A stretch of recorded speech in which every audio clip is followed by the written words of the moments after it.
اور پھر ظلم اور زیادتی اور جبر اور اس طرح کے بہت سارے معاملات میں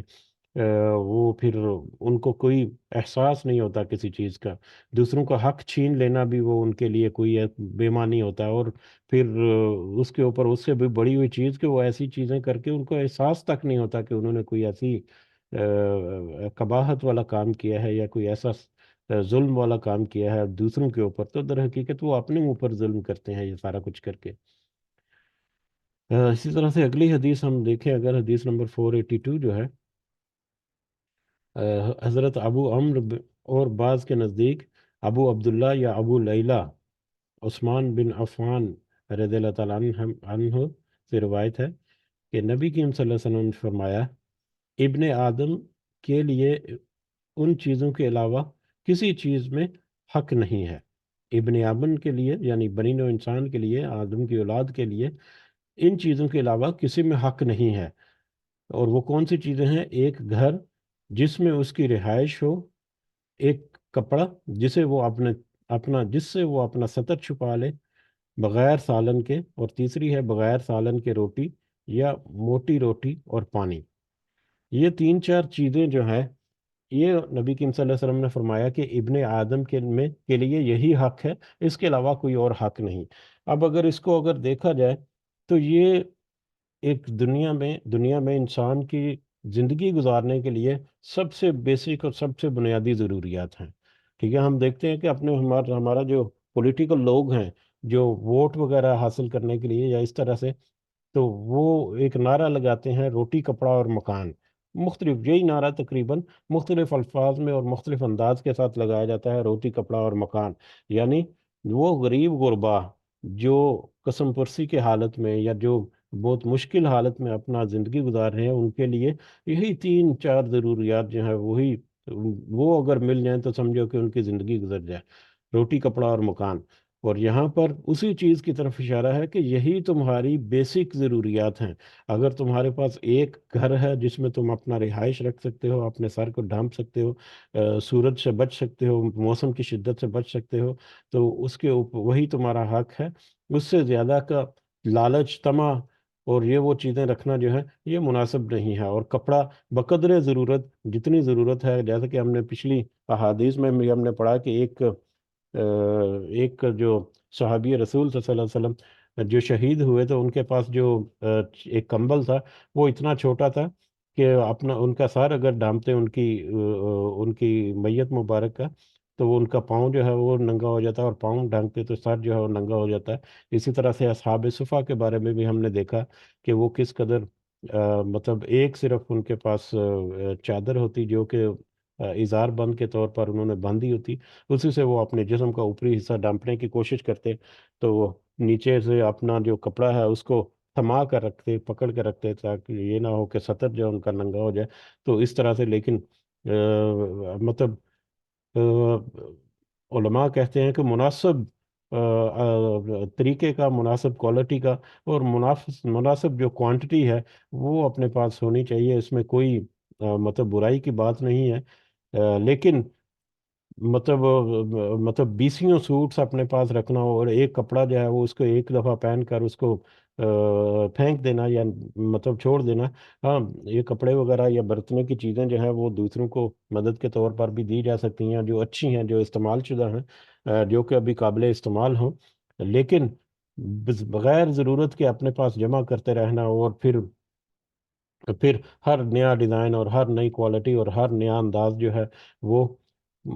بہت سارے اس میں بھی قباحتیں ہمیں نظر آتی ہیں. وہ کپڑا ہے، جوتا ہے، یا پہننے کی دوسری جو چیزیں ہیں یا اس طرح کے استعمال کی چیزیں جو ہیں وہ کس قدر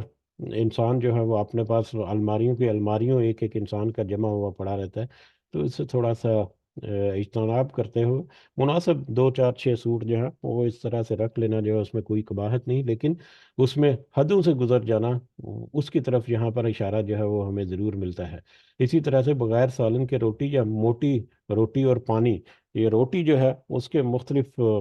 انداز میں آگے اس کی تفصیل دی گئی ہے. بہرحال سادہ روٹی، موٹی روٹی جو ہے، اور پانی، یعنی سادہ خوراک اور کم سے کم خوراک جو ہے. بہت زیادہ مطلب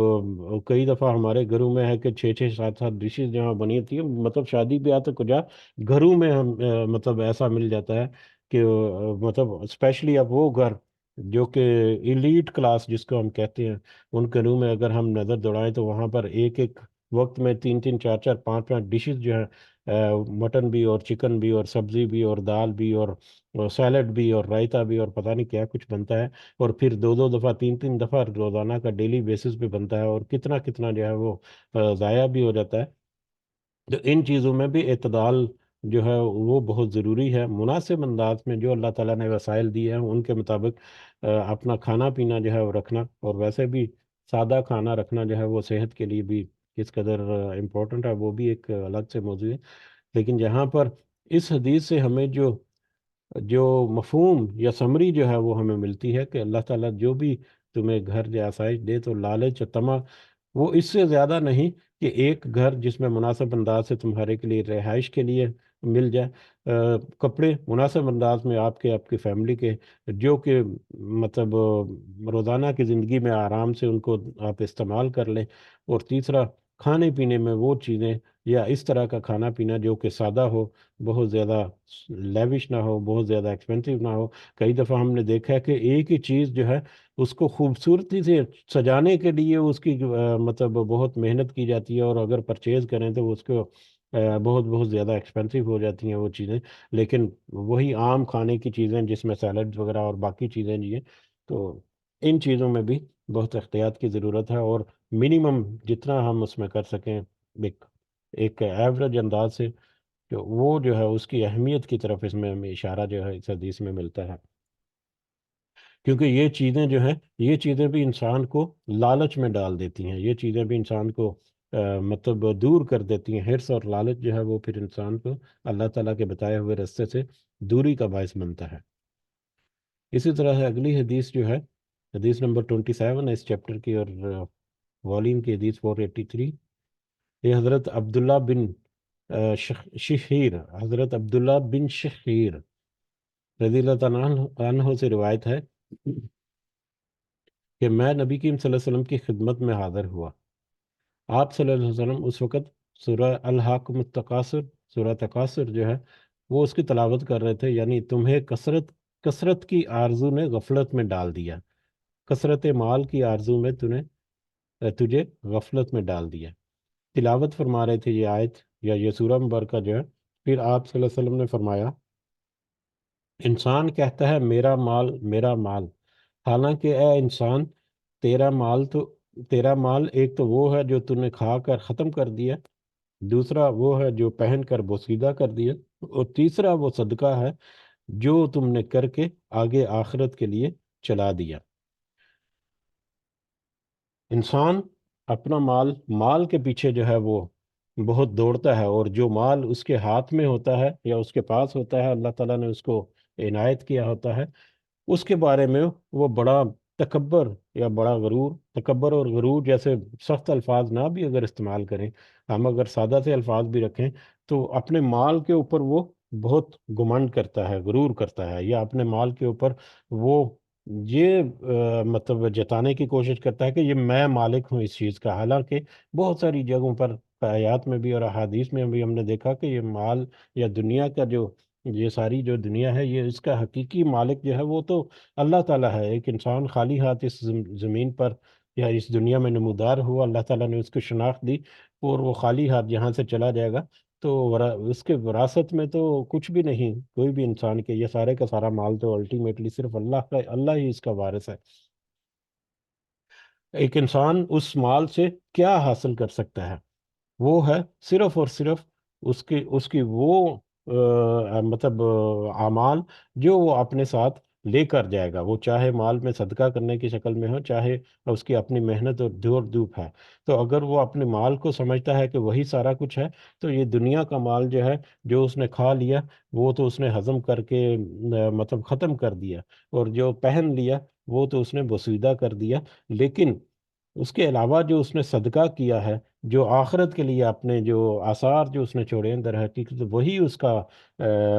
کا جو آؤٹ کم ہے، یا وہی اس کی انکم، یا وہی اس کی کمائی ہے، جو آخرت کا اس کا سکہ ہے، جہاں پر آخرت کی کرنسی جو کام آنی ہے، وہ وہی ہے بس۔ جس طرح یہاں پر مطلب کسی دوسرے ملک میں ٹریول کرنے سے پہلے وہاں کی کرنسی جو ہے وہ پرچیز کی جاتی ہے، اسی طرح سے آخرت کی کرنسی دنیا میں پرچیز کی جاتی ہے۔ تو مطلب دنیا میں جتنا مال ہے وہ یہیں کا یہیں چھوڑنا ہے۔ ہاں، دنیا میں جو آثار انسان اپنے پیچھے چھوڑ کر جاتا ہے، وہ صدقہ خیر، صدقہ جاریہ کی شکل میں بھی ہو سکتے ہیں، وہ نیک اولاد کی شکل میں بھی ہو سکتے ہیں، وہ بہت سارے ایسے معاملات ہو سکتے ہیں جن کا اللہ تعالیٰ جو ہے بعد میں اس کو اجر بھی دے رہتا ہے، یا کچھ رجسٹر جو اس نے کلوز کر لیا اپنی آنکھ بند ہوتے ہی، جو اپنے ساتھ لے کر جائے گا، وہ اس کا فائدہ ہے، باقی اس کے علاوہ اس دنیا کے مال سے کچھ فائدہ نہیں ہے۔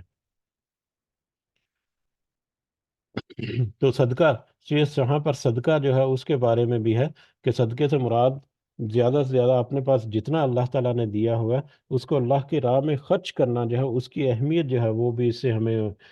ملتی ہے کہ جتنا زیادہ سے زیادہ مال جو ہے وہ صدقہ کیا جا سکتا ہو۔ خاص کر جو فرض صدقات ہیں، فرض جیسے کہ زکوٰۃ وغیرہ ہے جو کہ فرض ہے، اس میں تو کسی قسم کی کوتاہی کرنا جو ہے وہ اس کے بارے میں تو سوچنا بھی نہیں چاہیے۔ لیکن افسوس کے ساتھ کہ ہمارے معاشروں میں، بلکہ ہم اسلامی معاشروں کی بھی، اسلامی سلطنتیں یا حکومتیں جو ان کی بھی اگر بات کریں، تو وہاں پر بھی زکوٰۃ کو اس طرح سے تقسیم نہیں کیا جاتا، بلکہ ادا ہی نہیں کیا جاتا۔ تقسیم میں تو بہت ساری آگے بہت سارے ایسے میٹرز ہیں کہ زکوٰۃ المال جو ہے وہ تو وہ ان لوگوں کی جیبوں میں چلی جاتی ہیں جو کہ پہلے ہی ہزار لاکھوں کروڑوں میں کھیلتے رہتے ہیں۔ خیر، وہ تو ایک گورنمنٹ لیول پہ جو انتظام کیا ہوا ہے، گو کہ اس میں بھی بہت ساری قباحتیں یا بہت ساری ایسی صورتیں ہیں جن کو ایڈریس کرنے کی ضرورت ہے، لیکن انسان جو ہے وہ مال، زکوٰۃ جو ہے وہ نکالتا ہی صحیح طریقے سے نہیں۔ اور میرا جو ذاتی خیال ہے، اور مجھے لگتا ہے کہ میں اپنے خیال میں درست ہوں، ہو سکتا ہے کہ اس میں اوپر نیچ ہو، کہ اگر یہ دنیا میں جو ٹیکس ویکس جو جتنے لگے ہوئے ہیں، ٹیکس کی بھرمار ہے، ٹیکس جو ہے وہ اتنے ہیں کہ انسان سوچ بھی نہیں سکتا کہ وہ اپنے روزمرہ کی جو چیزیں خریدتا ہے اس میں کس قدر ٹیکس دیتا ہے۔ ہو سکتا ہے اگر وہ 100 ریال یا 100 روپیہ خرچ کرتا ہے تو اس میں 50 60 70 روپے ٹیکس کی مد میں ہی چلے جائیں،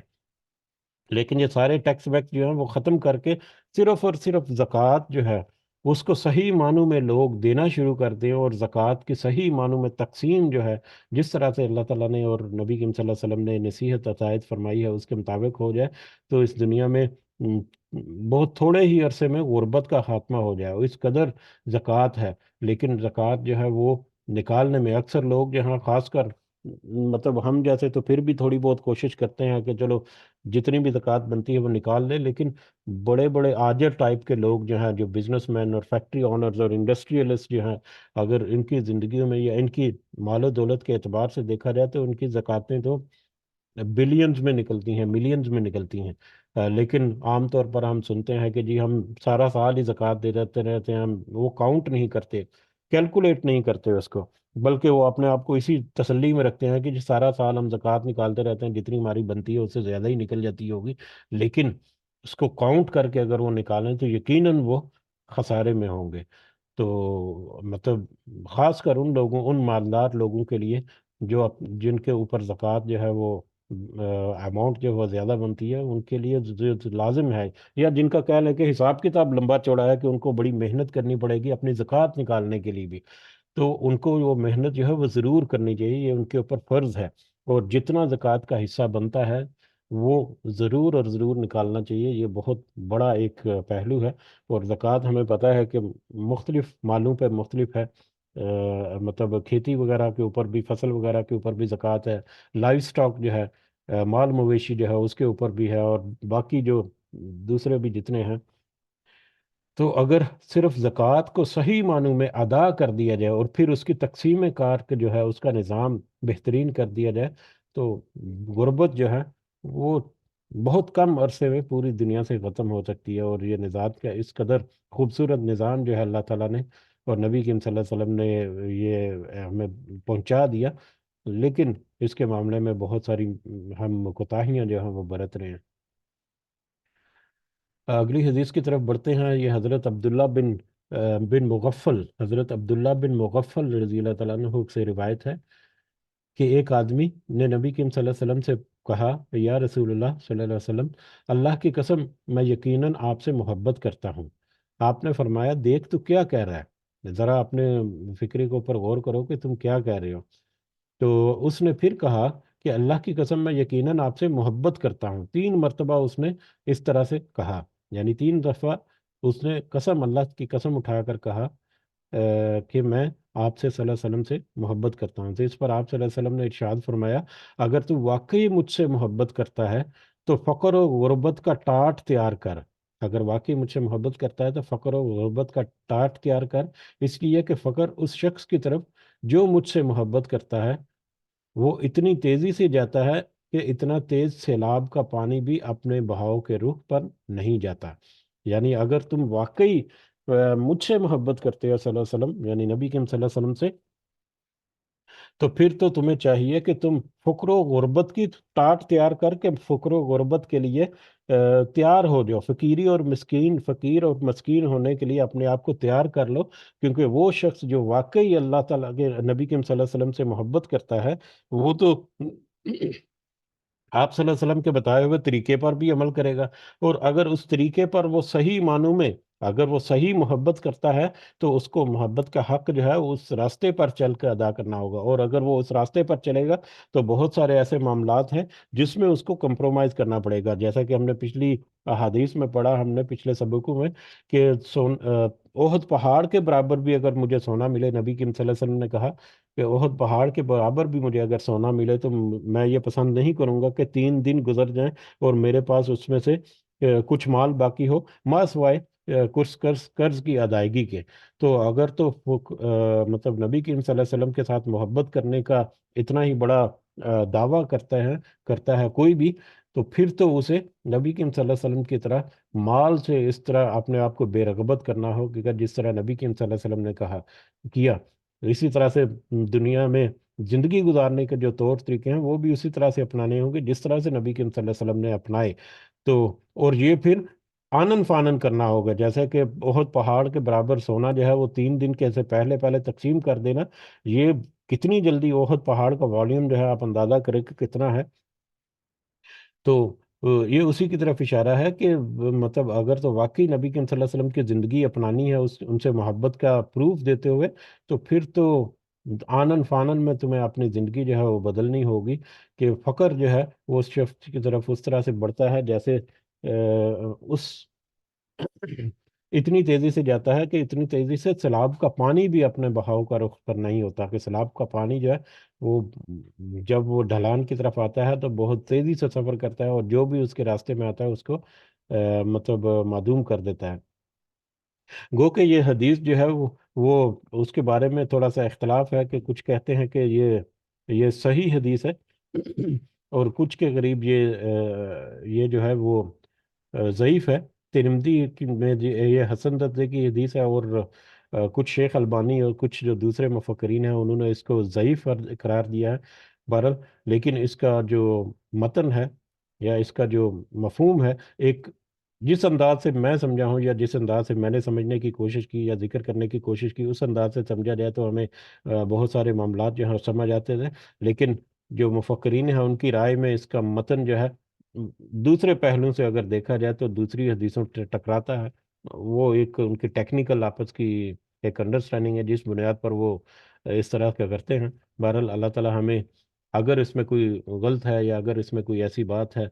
جو ہمارے لیے مناسب نہیں، تو اللہ تعالی ہمیں اس سے محفوظ رکھے. پازیٹیو انداز سے ہمیں یہی سمجھ لگی کہ جو میں نے ذکر کر دیا کہ واقعی اگر اللہ تعالیٰ نبی کریم صلی اللہ علیہ وسلم سے کوئی محبت کا دعویٰ کرتا ہے تو پھر تو اس کو نبی کریم صلی اللہ علیہ وسلم کے بتائے ہوئے راستے پر چلنا ہوگا. اور پھر اس راستے پر چلنے کے لیے بہت ساری چیزوں کو کمپرومائز کر کے اپنی زندگی کو ڈاؤن ٹو دی ارتھ یا گراس لیول پر، روٹ لیول پر لے کر جانا ہوگا، تاکہ وہ نبی کریم صلی اللہ علیہ وسلم کا طور طریقہ اور صحیح زندگی جو انہوں نے گزاری ہے اس کے مطابق اپنے آپ کو کرے. اور اگر جو کوئی ایسا کرنے میں کامیاب ہوتا ہے تو یقیناً میرا خیال ہے کہ اس سے زیادہ خوش قسمت آدمی کوئی نہیں ہوگا.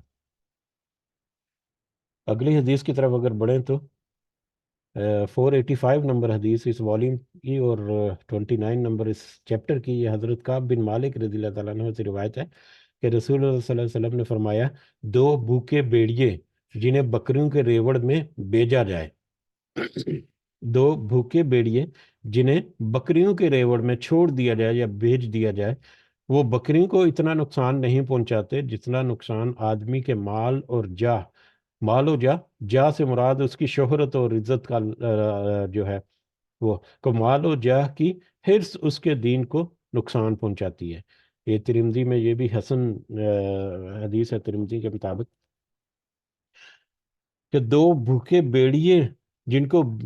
بکریوں کے ریور میں چھوڑ دیا جائے تو وہ بکریوں کو اتنا نقصان نہیں پہنچائیں گے جتنا نقصان آدمی کے مال اور جا کی حرص اس کے دین کو پہنچاتی ہے۔ بیڑیے ہمیں پتہ ہے کہ وہ بکریوں کے بڑے حریص ہوتے ہیں، اور خاص کر بھوکے بیڑیے جو ہیں ان کو بکریوں کے ریور میں چھوڑ دیا جائے تو وہ بھی ان کو چیر پھاڑ کریں گے، جو وہاں پر سینکڑوں یا ہزاروں اگر بکریاں ہیں تو وہ تو ان کو چیر پھاڑ کھڑیں گے اور کھائیں گے پئیں گے، لیکن جب ان کی بھوک جو ہے وہ مٹ جائے گی یا وہ بھی تھک کر کچھ جو ہے نا وہ